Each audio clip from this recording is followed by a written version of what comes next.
Olá, meu irmão, minha irmã, amigo que ama o estudo da Palavra de Deus. Seja muito bem-vindo a mais um programa da Escola Bíblica Especial. É muito bom recebê-lo nesse espaço para sermos edificados pela Palavra de Deus. Estamos vivendo nessas últimas edições a lição Como os Cristãos Veem o Mundo. Chegamos agora na 10ª lição. Existe certo ou errado? Nós vamos conversar sobre esse assunto hoje. E eu já te peço, como sempre fazemos, para você disponibilizar esse conteúdo aí nas suas redes sociais, compartilhar agora essa live com seus amigos, com os irmãos da igreja, os grupos aí de WhatsApp da família, para que mais pessoas possam ter acesso a esse conteúdo e participar desse estudo tão importante a partir da lente, da visão de mundo que o cristão deveria ter a partir de Jesus, a partir do cristianismo. E hoje nós vamos falar desse tema sobre o certo e o errado, mas daqui a pouco, depois da vinheta. Espero você!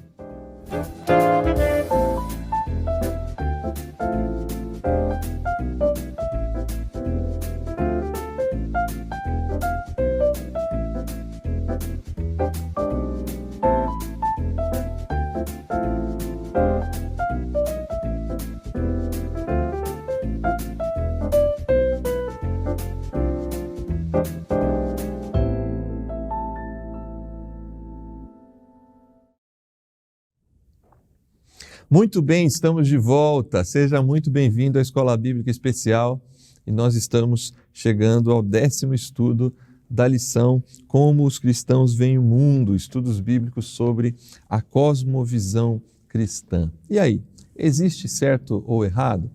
Parece uma pergunta meio sem sentido, porque obviamente, provavelmente você que nos acompanha vai dizer sim, obviamente que sim, existe certo e existe errado. Por que tratarmos desse assunto nesta lição? Porque dentro da cosmovisão que nós temos vivido na pós-modernidade, num período posterior à modernidade, que talvez tinham aspectos mais objetivos, tudo nesse nosso tempo ficou subjetivo. Alguns autores chamam de um tempo líquido, em que as coisas escapam pelas mãos. E num tempo líquido, num tempo de forte subjetividade, não é incomum ouvirmos expressões de isso é verdade para você, isso é certo para você, mas não é para mim. Eu penso assim, a minha opinião sobre esse assunto é assado. Enfim, nós vivemos em um tempo em que a convicção do certo e errado tem sido extremamente abalada pela maneira como enxergamos o mundo sem a perspectiva da possibilidade de valores morais absolutos. E por isso é importante que você, na sua escola bíblica, na sua igreja local, se dedique a esse assunto para entender melhor a posição bíblica sobre esse assunto e como podemos lidar com um tempo extremamente líquido, como temos falado. Para esse assunto, para esse momento, temos aqui novamente no espaço da Escola Bíblica, novamente porque já esteve aqui não comigo, mas comigo pela primeira vez, pastor Fernando. Seja muito bem-vindo, nosso pastor da promessa ali na igreja do Aeroporto, em Campinas, São Paulo. Privilégio ter você aqui com a gente, pastor Fernando. Prazer, Júnior. Prazer voltar aqui, estar aqui de novo com vocês. Compartilhar desse assunto tão importante, tão interessante, né? Para mim é uma honra, mais uma vez, poder participar com os nossos irmãos aí que estão nos acompanhando de casa. Muito bem, é bom tê-lo aqui. E vamos lá, se você ainda não compartilhou esse link, mande agora aí, porque nós vamos definitivamente entrar no estudo da Palavra de Deus aqui e será muito importante, muito edificante você compartilhar esse link aí com seus irmãos, com seus familiares, para tratarmos desse assunto. Antes de entrarmos propriamente no estudo da lição, do existe certo e errado, você tem filhos como eu, né? Dois como eu também. É isso. Só que o seu é um casal, né? Isso. O meu são 2 meninos. É muito natural que crianças, desde muito pequeno, eles identificam quando fazem algo que poderia ser chamado de errado, né? Mesmo pequenininhos, eles olham, eles logo percebem que estão fazendo algo que desagrada aos pais, ou que eles não deveriam estar fazendo porque estão correndo algum risco, porque em algum momento a gente disse, não põe o dedo na tomada, quando começa a engatinhar, essas coisas, né? Parece muito presente desde da menor idade essa noção que acompanha o ser humano de que há coisas boas e que há coisas ruins, há coisas que vão lhe fazer bem, há coisas que vão lhe fazer mal.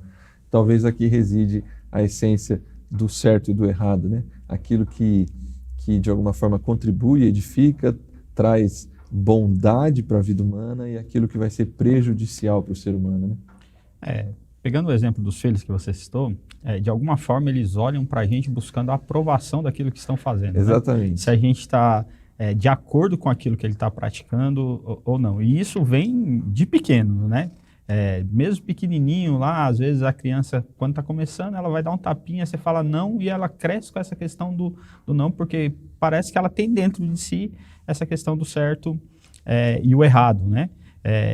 Em todas as áreas, e aí até o próprio ser humano, depois de adulto, de alguma forma ele está procurando alguém que valide ou não aquela ação, de alguma forma, mesmo que seja consciente ou inconscientemente, pensando desse lado, né? Do ponto de vista filosófico, do estudo mais científico da questão, nós vamos cair no estudo da ética, certo? Certo. E a ética nada mais é, numa definição aqui bem simples, a ética é aquilo que baseia o comportamento de uma sociedade, onde ela vai encontrar base para o comportamento social, para as atitudes sociais, para a maneira como você se porta diante de uma situação. Num tempo relativista, num tempo de modernidade líquida, como eu falei há pouco, você vai ter algumas teorias presentes, né? Uma ética mais relativa, isto é, de acordo com a sociedade, né? De acordo com o contexto cultural e social que as pessoas vivem, e às vezes até um ceticismo, como diz a introdução da nossa lição aqui, né? E esse ceticismo talvez esteja muito presente na nossa cultura mais ocidentalizada, principalmente, penso nos grandes centros, né? Você vai para o interior dos grandes países, né? Como o Brasil, né? Você vai para o interiorzão de São Paulo, interiorzão do nosso país, você percebe ainda claramente uma presença de uma ética local muito forte. Mas nos grandes centros, nas grandes universidades, na academia, hoje se questiona absolutamente o absoluto, né? É tudo muito relativo. Você não tem, no ceticismo ético, você não encontra... eles não encontram, quem defende esse ceticismo, uma base em que você possa fincar ali a sua ética que seja válida para todas as pessoas. A gente vive esse tempo, né? A gente vive esse tempo que é muito difícil do ataque ao absoluto, né? Do ataque àquilo que é verdadeiro, que aí vai na ideia dessa modernidade líquida, né? Se a gente pensar numa questão de uma ética sólida, né?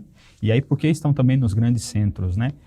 Por causa da pluralização desses grandes centros, é mais fácil você conviver com o diverso, né? Isso. E isso atrai a gente de alguma forma, porque ali ou você se encontra ou você se esconde de alguma forma dentro dessa grande massa de pessoas. Então, quando a gente olha para isso e para essas questões, a gente vê que as bases, muitas vezes, não existem, né? Ou as pessoas negam a existência dessas bases de alguma forma, né?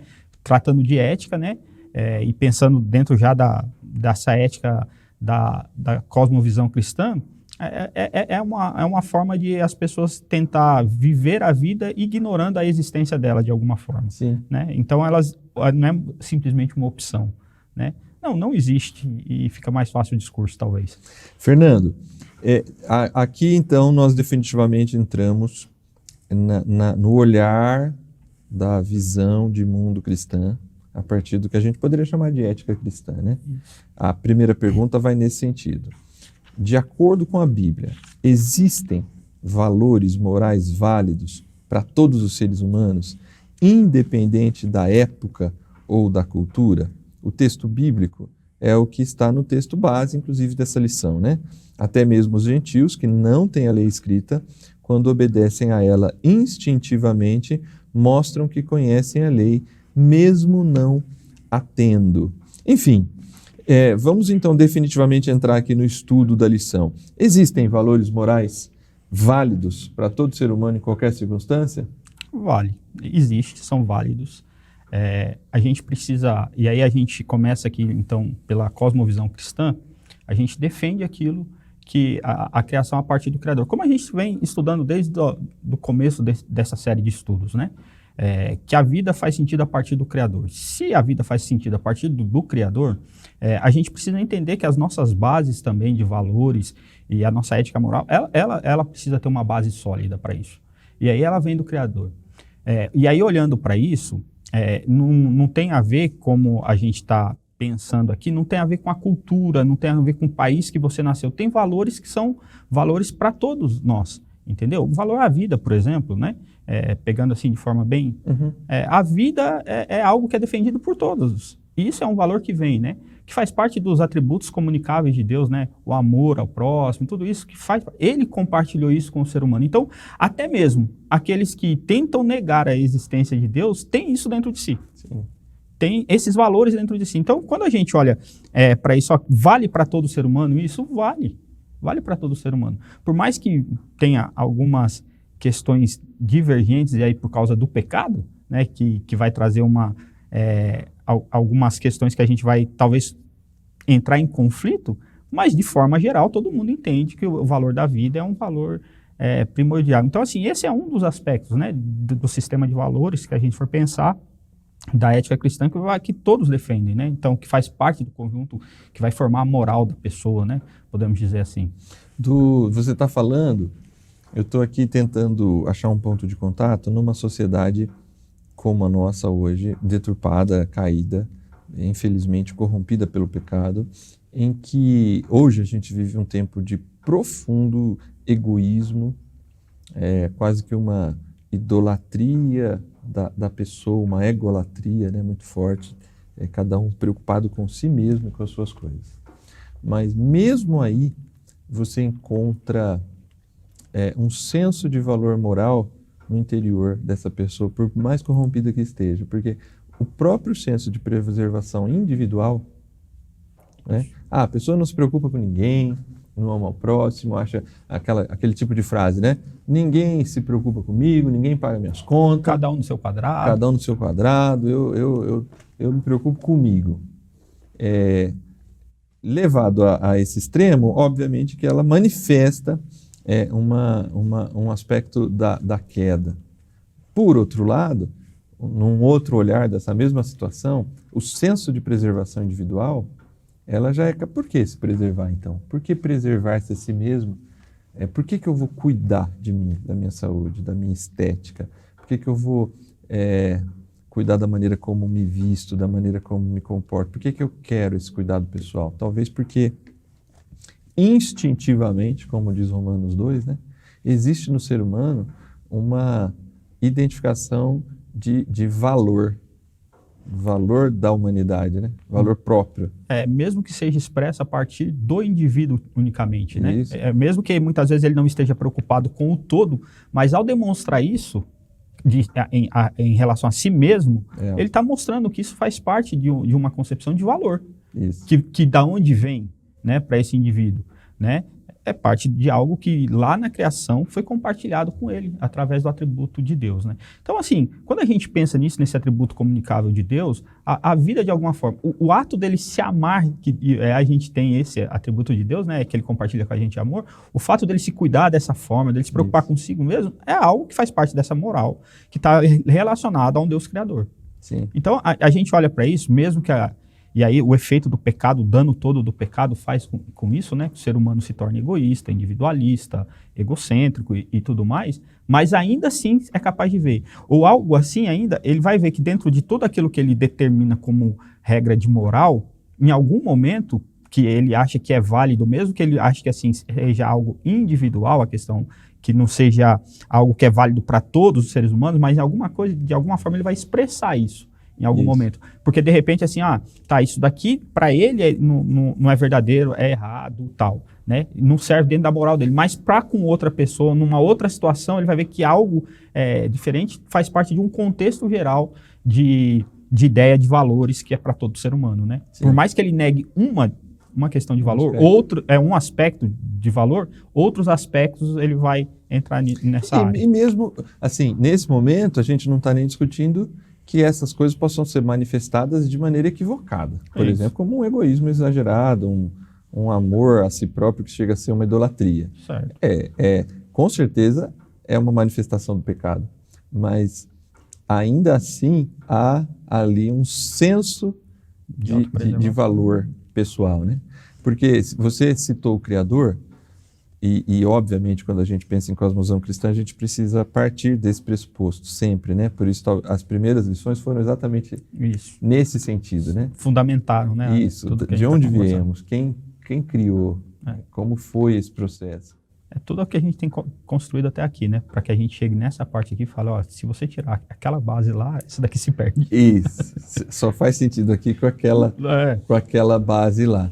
Mas do ponto de vista dessa comunicação de valores, você tem claramente na criação esse valor individual, isto é, o ser humano é a imagem e semelhança de Deus. Então, cada ser humano carrega individualmente valor, pela própria transmissão de identidade, de imagem e semelhança. Quando ele criou, ele faz isso, né? Ele compartilha esses atributos. Então, quando ele fala que é imagem e semelhança, ele está compartilhando esses atributos que formam a nossa visão, a nossa cosmovisão de moral, ética e etc. Na relação, a gente descobre em Gênesis também que o texto diz assim, homem e mulher os criou e homem e mulher recebem a imagem e semelhança de Deus. Então, nós temos um sentido nesse sentido de igualdade e de valor do homem e da mulher. Portanto, no relacionamento, por pior que seja a pessoa, ela vai ter pessoas do seu convívio em que ela tem esse senso de cuidado e de preservação. Na própria criação, você também tem uma necessidade de oferecer cuidado para a natureza. Então, esse senso de preservação, que hoje está muito difundido do ponto de vista da ecologia, todos esses, eu acho que a gente poderia relacionar com Romanos 2, né? Instintivamente, proteger uma árvore, proteger um rio, proteger alguém que você ama, se proteger, está tudo muito presente no instinto do ser humano, né? Que vem da preservação, que você muitas vezes... A gente tem discutido muito isso, né? Fazer isso em prol da geração futura. Sim. Muitas vezes uma pessoa que se expressa da forma que você falou e expressa tal lá, mas muitas vezes ela nessa área, por exemplo, da preservação do meio ambiente, pensando nas próximas gerações, ela está demonstrando esse cuidado, esse mover dentro dessa ética aí. O que eu vejo, a gente vai entrar na segunda questão, nessa linha, Fernando, é assim, porque nós ainda temos na nossa sociedade de uma modernidade líquida, nós ainda temos esse senso de preservação individual, nós temos o senso de preservação relacional, pode estar relativizado, mas nós vemos notícias dessas mais absurdas que têm aparecido na mídia nos últimos dias, né? Estamos na lição 10, então já faz um tempinho, mas daquele cirurgião anestesista fazendo maldade com mulheres que estão na gravidez. Por que isso choca? Porque ele desrespeitou uma vida no momento em que ela estava completamente indefesa. Então isso traz uma comoção, por mais que a gente esteja anestesiado. Então, sim, tem o senso de preservação individual, tem o senso de preservação relacional e tem o senso de preservação da natureza. Na cosmovisão cristã, vai se perdendo o equilíbrio porque se perde a ideia do valor moral, que é a nossa próxima questão, do valor moral absoluto. Porque se a gente mantém algumas coisas, mas perde o equilíbrio da relação quando a gente não entende esse valor em relação a Deus, a espiritualidade e essa dependência e parceria com o Deus Criador de todas as coisas. Se perde porque a gente tenta construir a partir de nós, né? Isso. A gente se torna...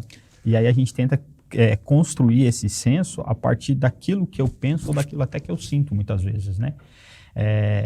E aí, assim, se não existir valor absoluto, como que a gente pode falar que o cirurgião está errado? Isso. Se não existe um valor absoluto, se não existe aqui uma estrutura do absoluto nesse sentido, a gente não pode falar que ele está errado. Mas por que que existe essa comoção social em torno desse assunto? E a gente sabe, a gente entende que o que ele fez foi muito crítico no sentido de que, assim, invadiu... um crime. É um crime, cometeu um crime. Isso, explica muito bem a palavra crime. E aí, assim, quando a gente olha para isso, por que que isso ofende tanto a gente? Isso. Porque a gente tem uma estrutura, por mais que muitas vezes no subconsciente ou no consciente, de forma que a gente não saiba definir, mas que existe essa estrutura que diz pra gente que aquilo não está certo. Então existe um absoluto nesse sentido. Não é errado para alguns, é errado para todos. Para todos. Né?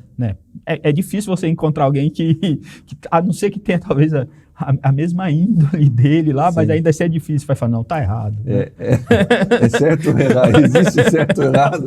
Não, tá errado. O que ele fez tá errado. Né? Mesmo que eu tenha até... Se você for pensar em algumas questões sociais que a gente tem, né? Por exemplo, dentro da cadeia, né? Muitas pessoas cometeram um crime, mas tem que separar alguns criminosos de outros criminosos, porque eles vão tirar a vida deles por causa da violência. Eles não aceitam certo tipo de violência.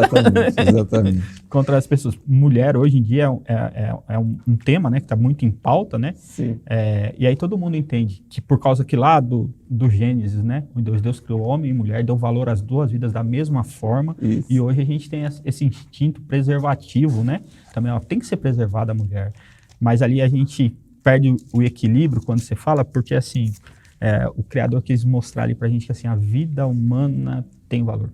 Os dois foram dotados disso, né? Deus compartilhou com os dois, né? Bom, a lição 2, a pergunta 2 vai caminhar no que a gente já entrou aqui. Qual a base bíblica para afirmarmos que esses valores morais, que é instintivo no ser humano, de acordo com Romanos 2, são objetivos absolutos? Isso é, absoluto no sentido que eles são válidos para qualquer pessoa, em qualquer cultura, em qualquer tempo. Existem, aqui obviamente a gente nem está questionando se existe ou não, mas qual é a base bíblica para afirmarmos que esses valores morais comunicáveis que nós, ou que a humanidade tem, são objetivos absolutos de acordo com o texto sagrado? Eu acho que o texto que demonstra isso de forma interessante para a gente pensar aqui são alguns, né? Mas aí assim, eu gosto do texto aqui que vai falar de 1 Pedro, só me localizar aqui.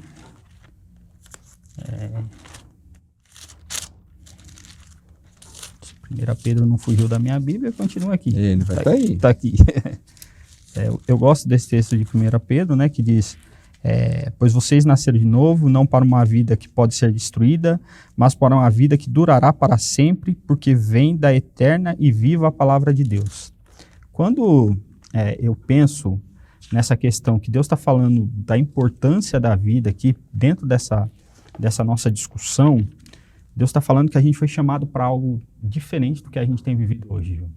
O pecado fez aquela bagunça que a gente conversa há muito tempo aqui. Mas aí Deus está falando que assim, olha, que para ele, naquilo que ele pensou para o ser humano, ele está falando que o valor é maior.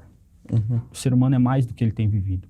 É como se a gente estivesse desperdiçando o potencial da vida humana. Então, assim, a base para a gente dizer isso, assim, que os valores cristãos são absolutos, tem como a gente afirmar isso pela Bíblia? Tem. Basta a gente olhar para o Criador. Porque ele é a razão de todas as coisas. Quando a gente olha para ele, tudo faz sentido. E assim, é difícil a gente discutir isso fora dessa nossa cosmovisão cristã, né? A gente se esforça para entender o outro lado, para compreender, para a gente mostrar para eles essa questão. Mas é assim, a Bíblia pode afirmar que existe então esses valores morais? Existe. E a gente está pegando um exemplo, talvez, aqui, a gente pegou alguns, né? A preservação do meio ambiente, a preservação da mulher, o cuidado com o próximo, né? Não a mulher com o próximo, num contexto geral, para a gente não ficar numa bandeira, talvez, mas a gente vê isso no ser humano. Então, assim, a vida é um desses valores que precisam ser preservados. A gente vê a discussão em relação ao casamento, a preservação desse relacionamento.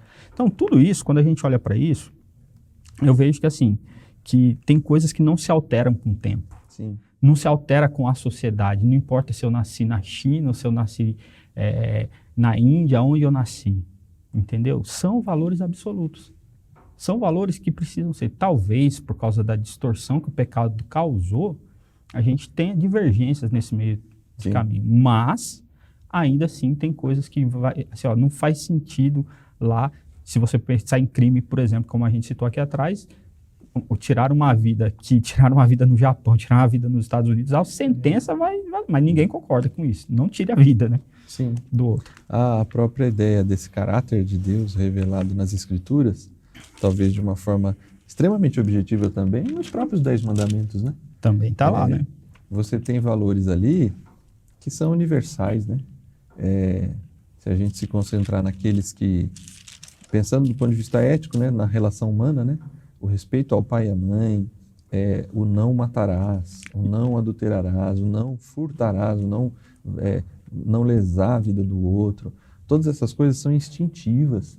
A pessoa pode nunca ter lido a Bíblia ou nunca ter lido um código penal, mas ela pode crescer em qualquer cultura de qualquer tempo. Se ele tem um objeto que lhe é precioso, eu tenho esse objeto que me é precioso, e você vir tomar de mim, ou escondido ou na minha frente, eu posso não conhecer uma lei, posso nunca ter sido alfabetizado, mas isso em mim vai causar uma sensação de tristeza e de injustiça, por mais que eu não saiba nominar essas coisas. Porque assim, puxa, é meu. Eu fiz, ou eu adquiri, ou eu achei, e ele simplesmente tirou de mim. Essas questões que a Bíblia apresenta de forma tão clara desse caráter do Criador, e é importantíssimo que seja assim. O valor absoluto, no meu modo de ver, Fernando, ele não é um limitador. Ele é o que garante a possibilidade da vida. Porque se não há esse absoluto, se eu saísse na rua todos os dias, é óbvio que nós temos tragédias e pessoas más que podem, num assalto ou numa violência no trânsito, se perder a vida. Mas se não houvesse a convicção que eu posso sair na rua e que a qualquer momento alguém vai me atacar porque tem uma relação ética muito diferente, então eu não sei se eu posso confiar nas pessoas absolutamente, seria impossível de viver. Seria. Eu achei engraçado você citar pai e mãe aqui, porque assim, esse instinto de preservação dessa relação, né, do respeito ao pai e mãe, na infância a gente tinha uma brincadeira assim, né, que é assim, falou da mãe, dava problema. Isso. Você lembra disso? Opa. Mas é um instinto que está lá, não é? Exatamente. Não é instinto, né? É algo que está dentro da gente, que foi colocado dentro da gente. Você fala dessa questão de sair lá, e imagina se Deus não tivesse compartilhado esse atributo dele, se ele não tivesse comunicado com a gente na criação o atributo do amor. Pensa comigo aqui, Júnior, como que seria isso, né?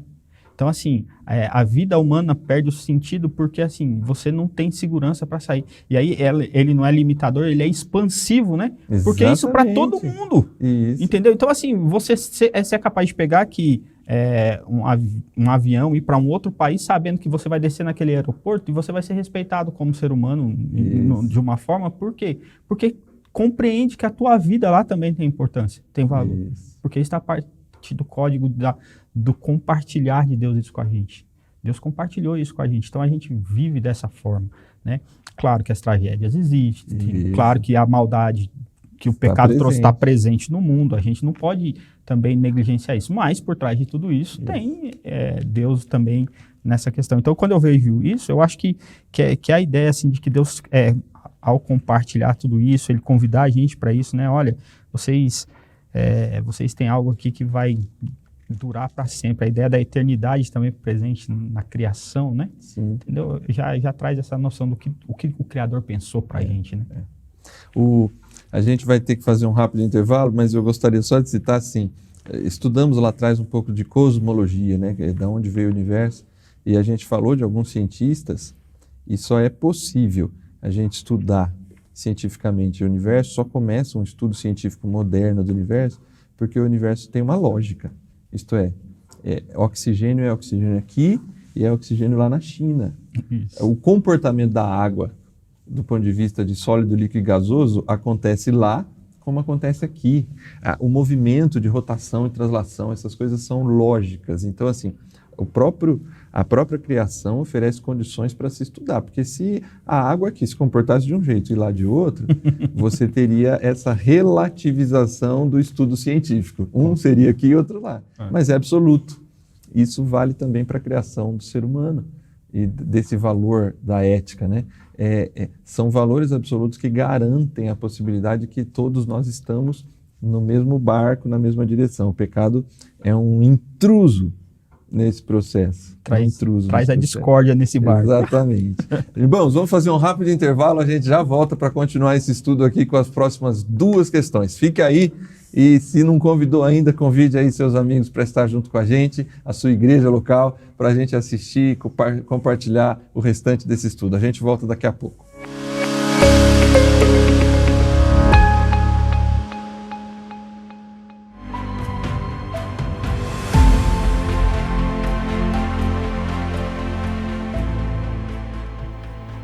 São 90 anos de história.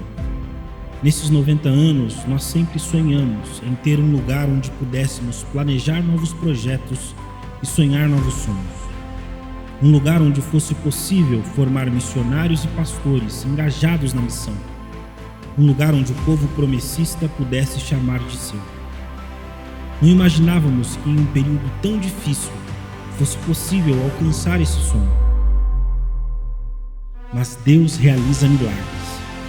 25 de maio de 2022 será um dia para entrar na história de todo o povo promessista, pois Deus nos permitiu, em meio a tantos desafios, inaugurar o Centro Administrativo Promessista para a América do Sul. Uma parceria entre a Convenção Geral e Convenção Paulista, com o apoio de todas as convenções do Brasil, conquistamos essa bênção. Um campus com casa para os seminaristas, salas de aula, ampla biblioteca, sala de reuniões e um estúdio moderno, o Centro Administrativo Promessista está preparado para acolher a liderança, formar novos líderes e nos inspirar a sonhar novos sonhos. Cremos que esse será o primeiro de muitos centros de formação missionária que Deus dará ao povo promessista, para que através da formação pastoral e capacitação espiritual nós possamos pregar o Evangelho de Jesus a todas as nações.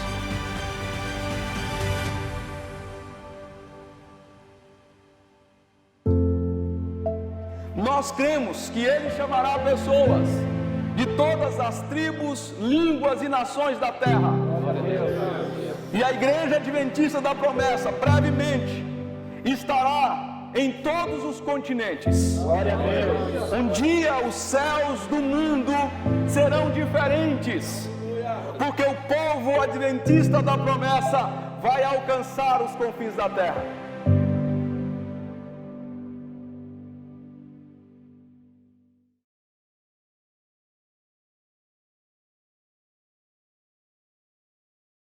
Olá, querido irmão, querida irmã, a paz do Senhor Jesus.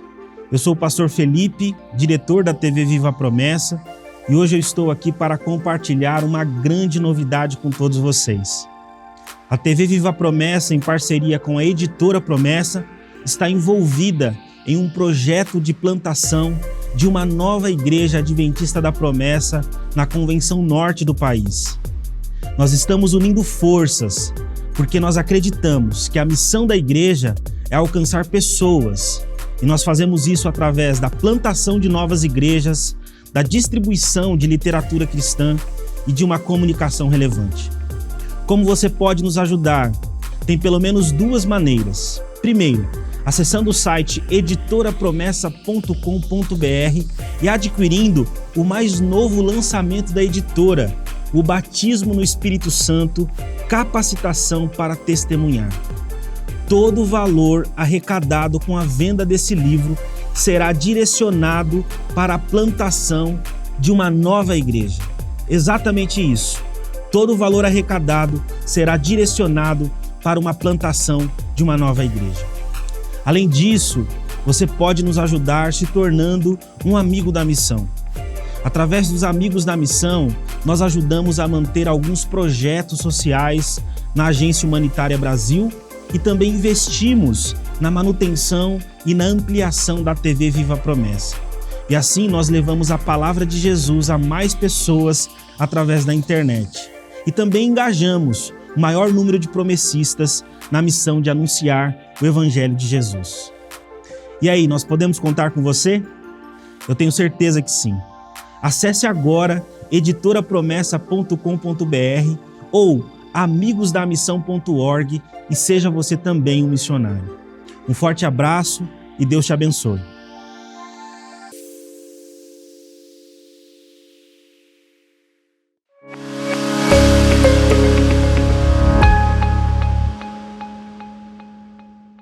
Muito bem, irmãos, estamos de volta aqui para as últimas duas questões e vamos direto aqui, pastor Fernando. Ó, na questão de número 3, com base no comentário dos primeiros parágrafos do item 2, explique por que o relativismo ético pode ser considerado implausível.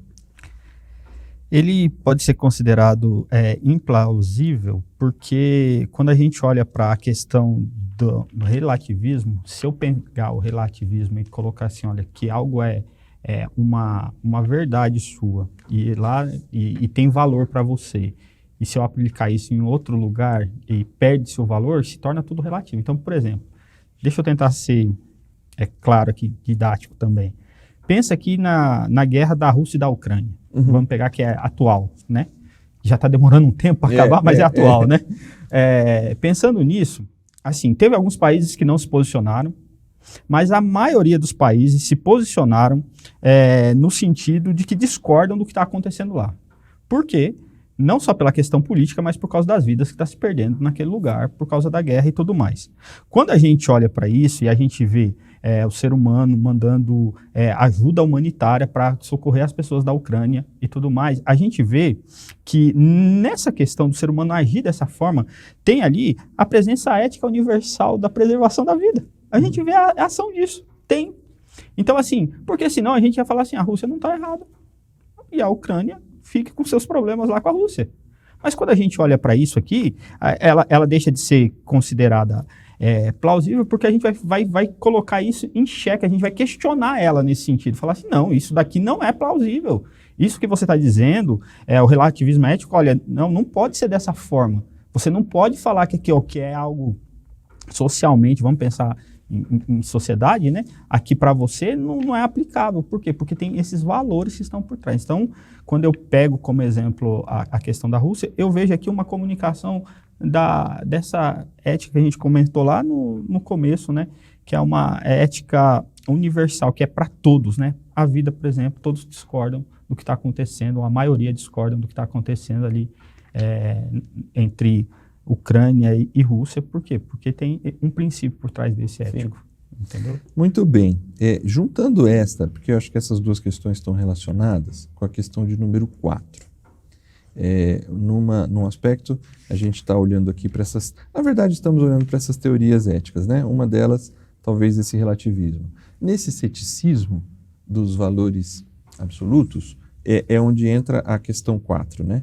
Porque a partir da teoria da evolução, a ideia de que valores morais simplesmente existem.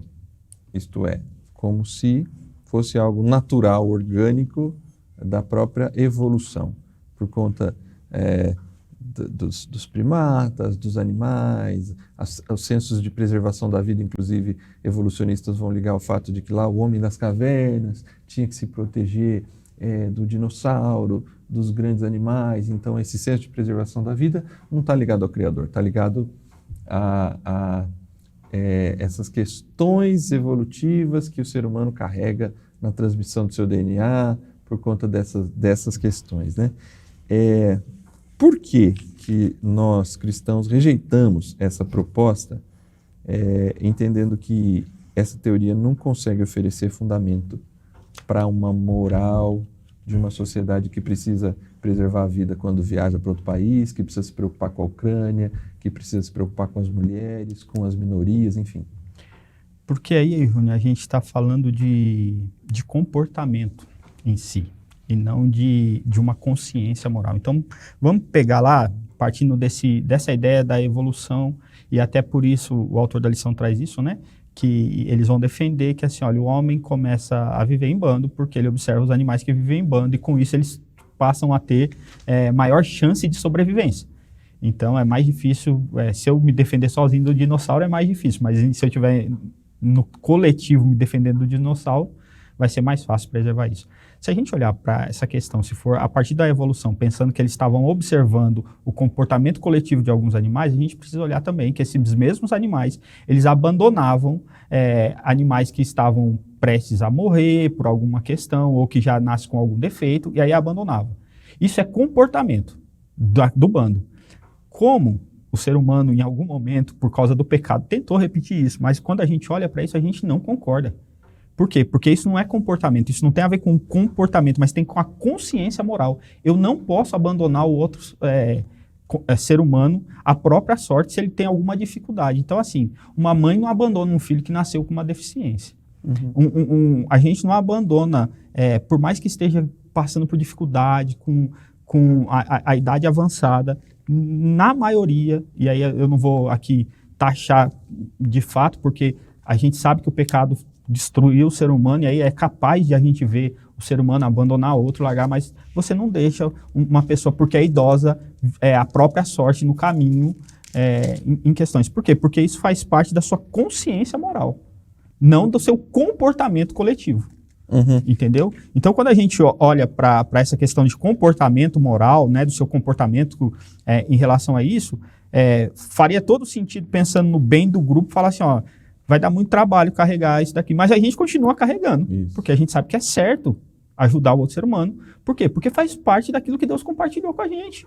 O atributo divino dele foi compartilhado com a gente no sentido da gente que formam a nossa moral, que é a preservação da vida, o cuidado com o próximo, está tudo ligado a isso. Então, quando a gente olha para essa questão aqui, né, olha, do ponto de vista evolucionista, não consegue simplesmente fazer isso, porque a gente não age somente pela forma com que o comportamento a partir da questão da evolução, olhando para esse padrão da evolução. A gente tem algo dentro da gente que fala, não, é mais do que isso. Sim. Não basta você, olha, pensando na preservação do grupo, vou abandonar aquele que está... Não, a gente vai ajudar ele, carregar ele até onde a gente puder, se sacrificar pelo outro nesse sentido. Então, acho que sim, que a teoria da evolução, nessa ideia aqui, pelo menos, para ser específico, ela não funciona para a gente, assim, para dizer, porque ela não tem solidez nenhuma nesse sentido. Você está diante de um fato de que se a ética fosse fundamentada na evolução, é bem o que você falou mesmo, né? Uma ética fundamentada na evolução, se a gente fosse afirmar, a ética é baseada nesse mesmo processo evolutivo, nós teríamos isso aí mesmo, sempre a preservação do mais forte. E isso que eu ia falar para você também. Eu acho que assim, ó, se é isso, a preservação do mais forte e do mais adaptável. Isso. Do mais adaptado. Então, assim, pensando hoje no sistema que a gente vive de sociedade, seria plausível eu tirar a sua vida para ter talvez o lugar que você mora, o conforto que você tem. Por quê? Porque eu estou pensando na minha preservação da espécie. Não é plausível. Sim. Não se sustenta isso. Uhum. Entendeu? Mas eu estou pensando que isso faz parte de um sistema evolutivo que até então diz que a gente evoluiu dessa forma. O mais forte e o mais adaptável. Isso. Entendeu? Não faz sentido por causa da nossa consciência moral. Você está falando aqui, obviamente, nós vemos essa realidade em muitas empresas, em muitos negócios, em muitas instituições em que tem envolvimento de poder e dinheiro, essa ética predatória funciona da evolução, né? Funciona não, existe, né? Existe, mas do ponto de vista da humanidade em geral, nós temos uma consciência, e essa consciência, na verdade, ela é muito a partir de Jesus mesmo, né? Jesus é quem toca no doente, toca no leproso. A igreja começa numa sociedade greco-romana que abandona suas crianças com defeito para serem comidas por animais em florestas. É a igreja que vai lá e recolhe essas crianças, cuida dessas crianças, é a igreja que cuida da viúva, é a igreja que cuida do órfão. Esse senso de justiça, Tiago vai dizer, né, que a religião perfeita, a religião verdadeira é cuidar da viúva e dos órfãos, né? Tem gente que obviamente usa isso no extremo, somente de que a igreja como ação social, né? Mas a igreja que não tem essa consciência ética do valor, e aí essa consciência passou para toda a sociedade. E em algum momento a sociedade hoje começa a querer desprezar. Mas aí eu acho que a gente poderia ir caminhando aqui, né? Queria te ouvir nesse sentido. Para mim, o foco de tentar encontrar maneiras de defender valores morais fora de um Deus criador, ou tentar viver num relativismo moral e ainda assim encontrar razões para tentar preservar a vida, preservar relacionamentos, preservar a natureza, tudo isso é rejeitar esse aspecto da criação que traz harmonia para todo o processo. Por que que eu tenho valor? Por que que os relacionamentos têm valor? Por que que é importante preservarmos o mundo em que vivemos? Porque Deus criou todas as coisas e porque Deus colocou isso no nosso coração. Ao desprezar Deus, você perde uma ética, e aí me permita usar o termo aqui, uma ética humana mesmo, uma ética para a humanidade, porque a ética cristã nada mais é do que a ética para a humanidade de um Deus que criou todas as coisas. Eu acho que quando a gente olha para as tentativas do ser humano, ao longo da trajetória humana, o ser humano vai tentando corrigir, né? E aí, assim, por isso que hoje a gente tem, que defender a mulher, por isso que a gente precisa defender o negro, né, se me permite colocar dessa forma, porque que a gente precisa defender a natureza do próprio ser humano. Porque em algum momento ele tentou negar a existência desse Deus. E aí, na forma com que ele foi construindo as coisas, faltou isso. Na de Deus, não. Na de Deus já tinha lá isso. Então, assim, o valor do ser humano, quando ele fala que o ser humano tem valor, a mulher tá, o negro tá. Quando ele fala para cuidar da natureza, a natureza é cuidada por nós. Então, assim, quando ele coloca a gente nesse contexto, quando a gente ignora Deus disso, tudo vai perdendo. E a gente vai tentando corrigir isso. E aí a gente vai se fundamentar no quê? Numa ética já existente, que é a de Deus, pra gente. Então, assim, a gente tem que voltar lá e reconhecer, mesmo que não seja com palavras, mas com ações, tentando corrigir esse percurso que a gente tomou errado. Então, eu acho que, assim, essa ética humana, e assim, quando Deus criou todas as coisas e no sexto dia ele fez o homem. Quando a gente olha lá, né? Ele criou tudo para que fosse habitável, para que a gente pudesse desenvolver. O cuidado de Deus em preparar tudo para a gente, para que fosse harmonioso, para que fosse capaz de desenvolver a vida humana. A gente, no momento que a gente tentou negar, a gente vê a destruição e a gente vem tentando depois voltar no prumo, colocar direito, reconhecendo, mesmo de forma talvez inconsciente, que existe uma ética maior por trás de tudo isso. Do ponto de vista do cristianismo, a gente obviamente reconhece. A gente reconhece e responde, né? Reconhece e responde. Outros tentam achar argumentos, mas no fim das contas, mesmo sem querer, eles reafirmam a existência de um princípio moral absoluto, a existência de um Deus que criou todas as coisas. Com certeza. Muito bem. Essas, inclusive, são as aplicações da lição, né? Certo e errado existem, pois os valores morais são universais e os valores morais são absolutos. Eles alcançam todo o universo e eles também são valores válidos em qualquer tempo, contexto, espaço, porque são questões para além da cultura, né? Para além dos contextos.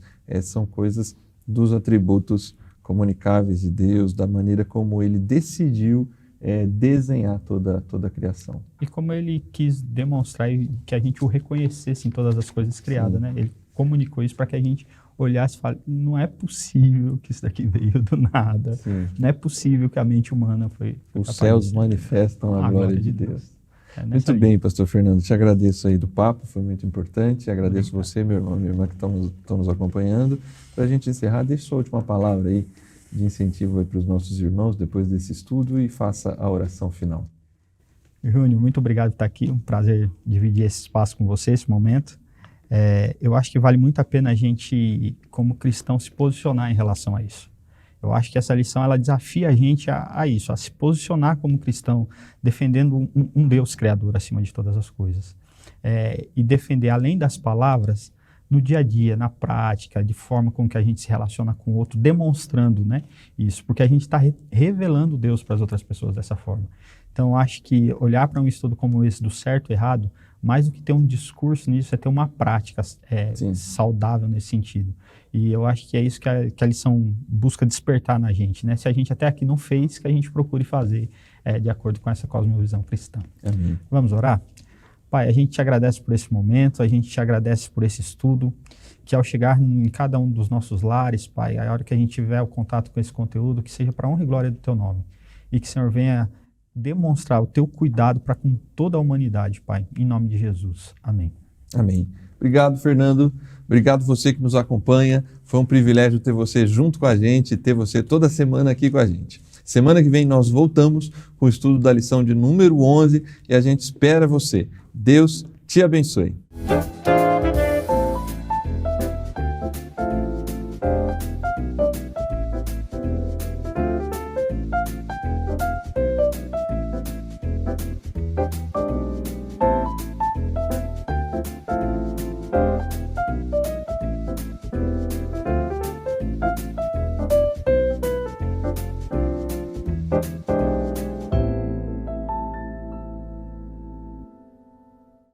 Você já conhece o projeto Amigos da Missão?